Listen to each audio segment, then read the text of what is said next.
For the sake of the camera, let's kind of, I hate to ask you to tell it again, but let's kind of start from the beginning, what you were doing and what, when you saw it. Okay.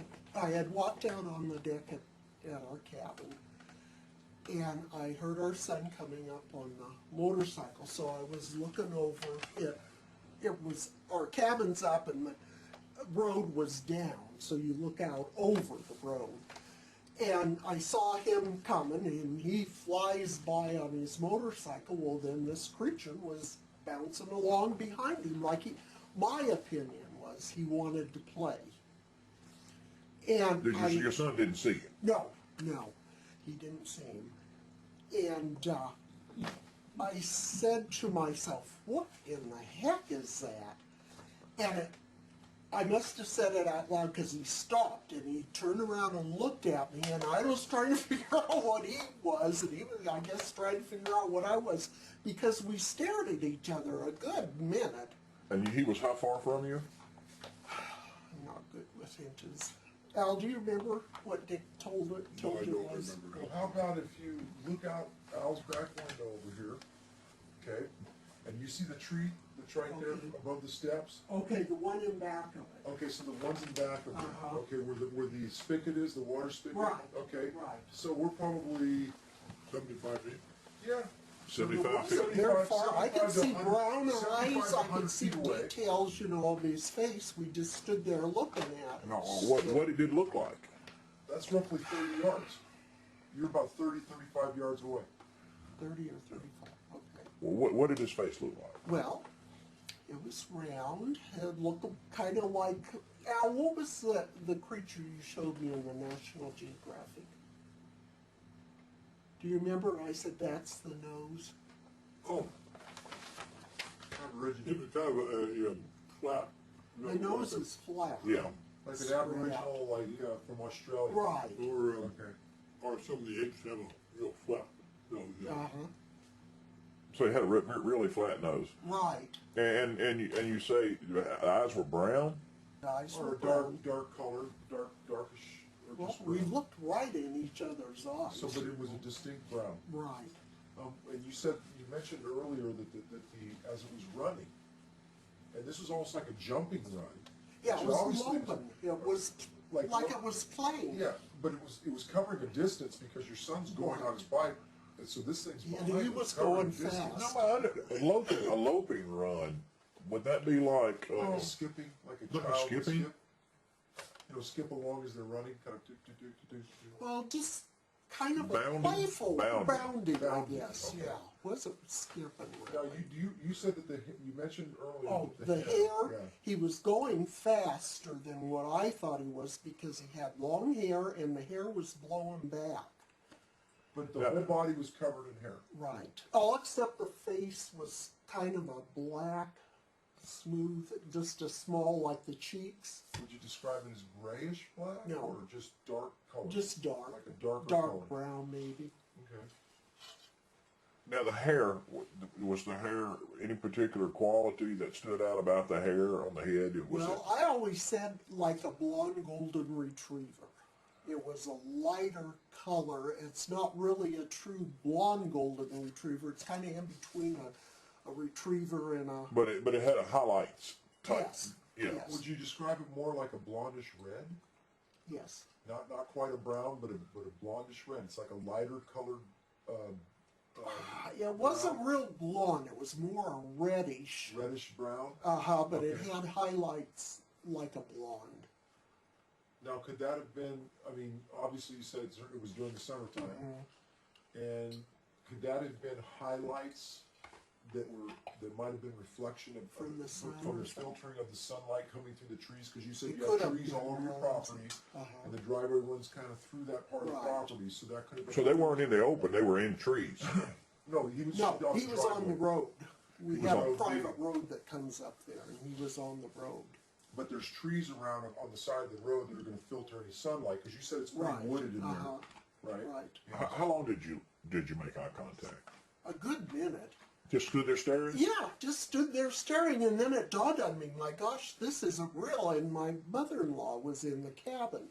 But she was real sick at that time and having a hard time getting around, and I whispered, "Grandma, come here quick." Well, once I said that, he just turned it off the road. So he didn't appear to be really, I mean, you were both surprised, but Right. he wasn't like shocked No. surprised. And it was almost like he already knew, he was aware of you, and probably aware of your son, aware of the fact that you guys had What lived was there going for a on? while. Uh-huh. And obviously it wasn't like something that just, he got scared. Oh no, he wasn't scared. He just not kind of at looked at you and gave you a look.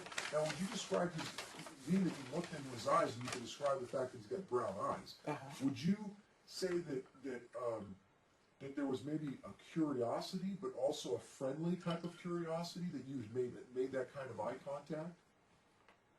That you Yeah, just, I think there was so. a connection Yeah, there in yeah. a way? That kind Yeah, of he connection? was just kind of studying me, and Yeah. I was trying to figure out what the Now, heck he you was. say studying you, did he give you kind of a particular look on his face that would tell you or indicate to you how he was, maybe felt about the situation? No, because he never did anything to make me really scared, except I didn't know what it was. Until You know, put two and two yeah. together later on. Yeah. Yeah, I had no idea what that was. Now here's the obvious questions that would be asked, and one of them would be, because these are things that people experience when they actually have an encounter, through records and people that have given, their stories and stuff.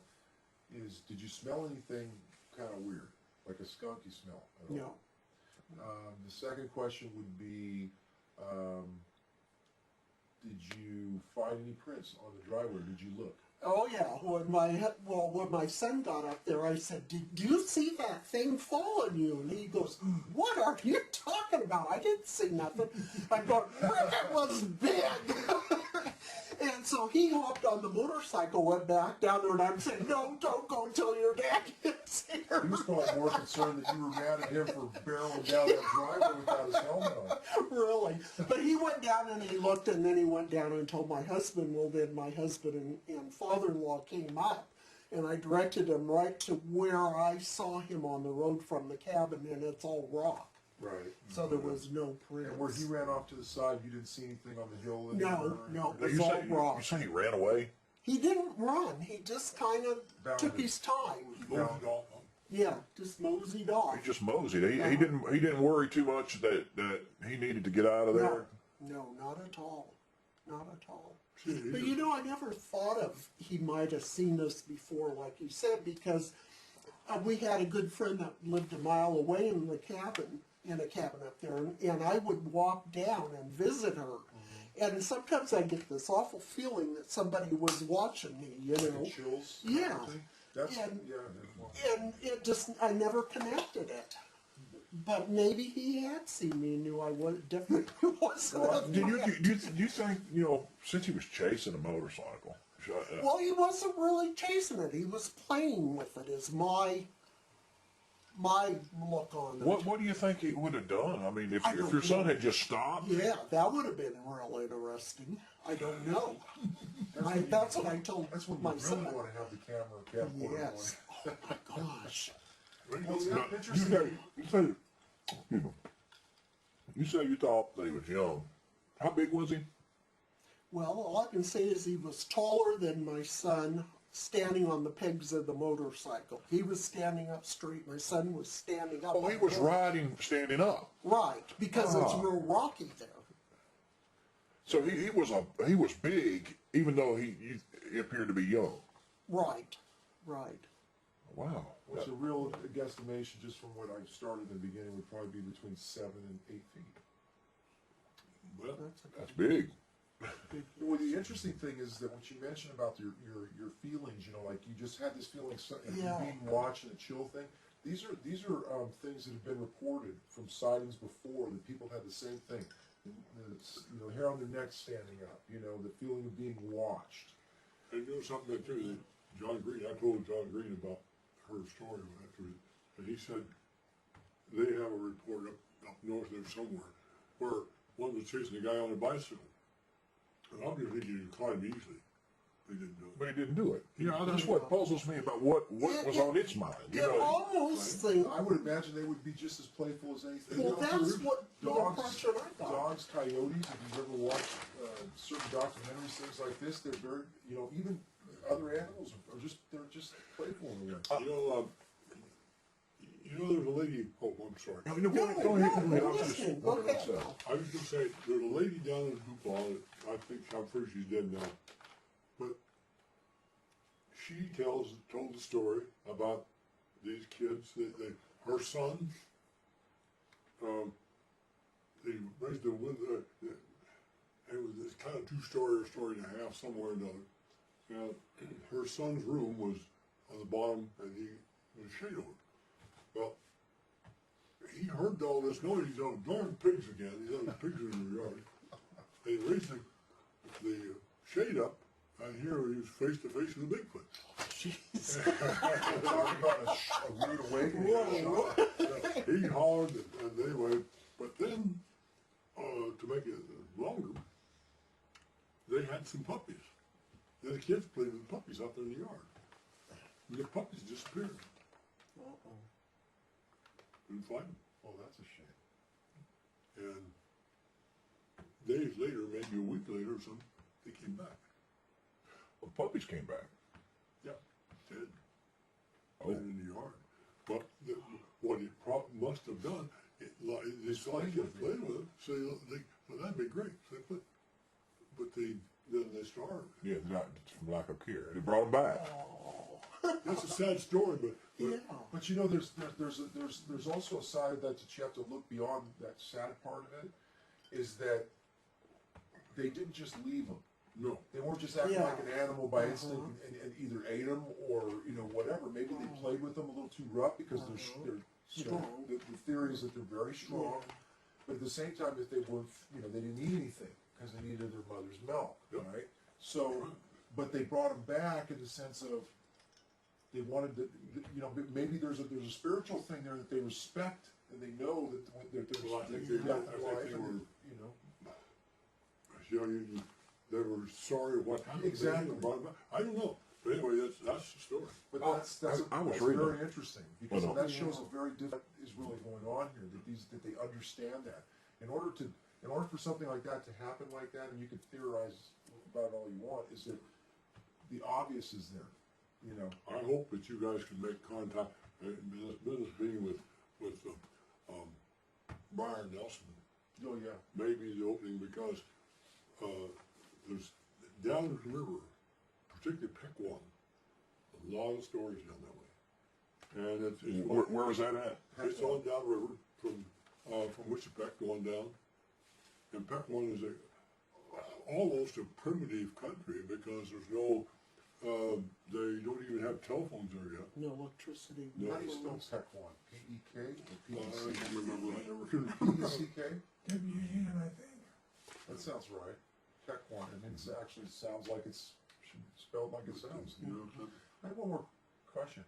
Now, this is something that you might not have been able to notice because your son's bike was going, or maybe it wasn't going at the time, that he was already in the distance away. But my question would be, did it make any, like, mouth gestures of any kind? Like maybe it might have mumbled something, or did it make any noise or whoop calls or No. anything while it was leaving? No. It was just mainly that, you know, you met, and you stood there and looked at each other, and there was this connection, and then it just kind of. You know, when he turned to walk off down the canyon, he looked back at me over his shoulder, and to me, I told Al, this sounds silly, but his eyes looked sad, like he was sad, like I interrupted. His playtime. Yeah, but those eyes just looked Mom sad. got involved. Mom, your mom. He's going, you gotta talk to your mom and us having fun. But that was the only, you know, no sounds or nothing, but that look in his eyes, he just looked so sad, and I felt bad. Now, let me ask you this question, and I'm sure you've been asked it before. How do you know it wasn't someone pranking with you? Someone dressing up, trying to... You saw it good enough, you're pretty convinced. Yeah.